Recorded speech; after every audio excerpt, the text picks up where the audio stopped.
The night was deep and quiet. A single lamp cast a soft glow in the room. I sat on the edge of the bed, the world outside my window completely still. My phone was in my hand. It felt cold against my skin.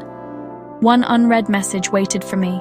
The small notification light blinked, a tiny, pulsing star in the dark. I watched it for a long time. I did not want to open it. I knew what it would say, or what it would try to say. The time for words had already passed. The moment had come and gone, like a whisper carried away by the wind. It was in the space between seeing and knowing. It was in the silence. Finally, I touched the screen. The message appeared, just a few simple words. They were meant to fix things, to pull something back from the edge, but the edge was already far behind us. A deep quiet settled over me, not sad, just empty. A space where something used to be. I took a slow breath in, and then let it out. Whisper. Too late. The whisper was barely there, like the rustle of a dry leaf. The words disappeared into the air as soon as I said them. I turned the phone over and placed it face down on the nightstand. The blinking light was gone. The room was dark again. There was nothing left to wait for. The message would stay unread in my heart. The final word had been spoken, even if only a whisper in an empty room. Yeah. In another place, under the same dark sky, a man sat in his car. The engine was off. Rain began to tap against the windshield. At first, it was just a few drops. Then more came. They made small, winding paths down the glass. He held his phone to his ear. The sound of the ringing filled the small space of the car. It was a lonely sound. Each ring echoed the last.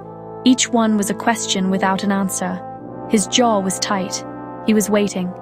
The ringing went on and on. It seemed to stretch into forever. The sound started to change. It began to blend with the sound of the rain. The sharp, electronic ring softened. It became part of the steady drumming on the roof of the car. The streetlights outside were blurry shapes of orange, white. The world outside was a watercolor painting, all soft edges and running colors. He was a still point in a moving, blurry world. He did not move at all. His hand, holding the phone, was steady. A close-up would show his knuckles, white and tight. He was holding on to something that was not there. The call was just a signal sent out into the night. It was a hand reaching out in the dark, but there was no one there to take it. The rain fell harder. The sound of the ringing was gone now. There was only the sound of the water hitting the car. It was a gentle, constant sound. It was the sound of something ending. It was the sound of being alone. He slowly lowered the phone from his ear. The screen was black. He looked at it for a moment. Then he placed it on the empty passenger seat next to him. He leaned his head back against the headrest and closed his eyes. The sound of the rain was everywhere now. It filled his ears. It filled the car. It filled the silence where the ringing used to be. The night was washing everything away. There was nothing left to do but listen to the rain. You know, it was just like that. The first light of dawn was pale and grey. It came through the window, soft and quiet. The glass was still covered in a thin layer of water from the night's rain. The light passed through the drops, making small, beautiful patterns on the wall. I watched the light move. It was slow and peaceful. I was sitting at a small table by the window. I had been there for a long time. The night had been long, but it was over now. A new day was here. It did not feel happy or sad. It just felt new. I took a breath, a slow, deep breath. I felt the air fill my lungs. Then I let it out, just as slowly. My breath made a small cloud on the cold window pane. I watched it appear, and then I watched it fade away. It was a simple thing, just breathing. But it felt important. It felt like I was still here. A small sense of peace was there. It was not a big, loud peace. It was a tiny, quiet peace, like a small bird landing on a branch. I had a warm cup in my hands. The heat seeped into my fingers. It was a comforting feeling. I held the cup with both hands, close to my chest. I did not drink from it. I just held it. The steam rose from the cup in a gentle curl. It danced in the morning light. I watched the steam rise until it disappeared into the air. Everything seemed to be disappearing into the air this morning. My breath, the steam, the long, dark night. It was all fading away, making space for something else. A single tear slid down my cheek. I did not wipe it away. I let it fall. It was not a tear of sadness. It was something else. It was like the rain from the night before. It was just a release, a small letting go. The sun was rising higher now. The light was getting stronger. The patterns on the wall were brighter. The world was waking up. And in my own small, quiet way, I was waking up too. The storm was over. The air was clean and new, and I was breathing. All right. On the table in front of me was a letter. It was a single piece of paper folded neatly into a small square. It had been sitting there all night, unopened. It was another message I was not ready for. But the morning light gave me a little bit of strength. The sun was here now. The darkness was gone. I reached out my hand.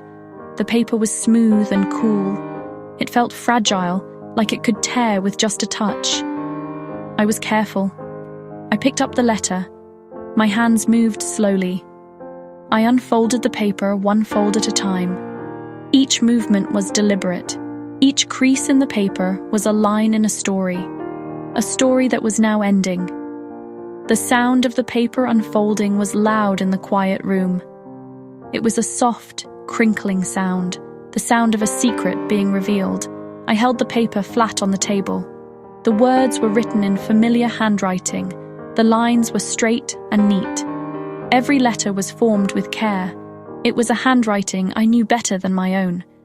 My eyes scanned the page. I did not read every word. I did not need to.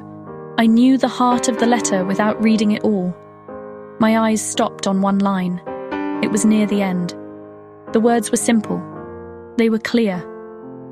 I hope you're smiling now. I read the line again and again. The words seemed to float off the page. They were not a question. They were a wish, a hope sent out into the world, a final gentle thought. I looked up from the letter and out the window. The sky was turning a soft blue. The clouds were tinged with pink. The clouds were tinged with gold. It was a beautiful morning, and a small smile touched my lips. It was not a big smile. It was barely there, but it was real. Later that day, I found myself at a bus stop. It was not a busy station. It was a small, quiet stop on the side of a lonely road. The sun was low in the sky, casting long shadows on the ground. I sat on the bench. The bench was cold and hard. There were 2 empty seats. I sat in one. The other one remained empty beside me. It was a space filled with memory, a space that felt bigger than just an empty seat. I stared straight ahead, at the road stretching out in front of me. Cars drove by. Their headlights were on, even though it was not dark yet. The lights washed over me as they passed. For a second, everything was bright white. Then, it was gone, and the world was back to its soft, evening colors. The sound of the cars was a steady rhythm, a whoosh of sound, then silence, then another whoosh. It was a sound of things moving on, of people going somewhere. I was not going anywhere. I was just sitting, waiting. But I was not waiting for a bus. The silence between each car would be heavy, you know. It would be a silence full of things unsaid, a silence that held the weight of 2 people, a silence that echoed with laughter that was no longer there. The empty seat was not just empty, it was a presence. It was a ghost sitting beside me. The wind picked up a little. It rustled the leaves in the trees above the bus stop. It was a cool wind. It touched my face and moved through my hair. I closed my eyes and listened to the sound, the wind, the trees, the distant hum of the road. It was a lonely symphony, but there was a kind of peace in it, a peace in being alone, a peace in the quiet emptiness of the station. The day was ending, the light was fading, and I was still sitting there, in the company of an empty seat. As I sat there, my mind began to drift. It was not a conscious choice, it just happened. Short flashes of memory started to play in my head, like an old film reel. They were not full scenes, they were just fragments. A loop of light and sound. A flare of light would transition from one memory to the next. The sound would bridge the moments together. A piece of a song, the sound of laughter, the splash of water. They were all woven together.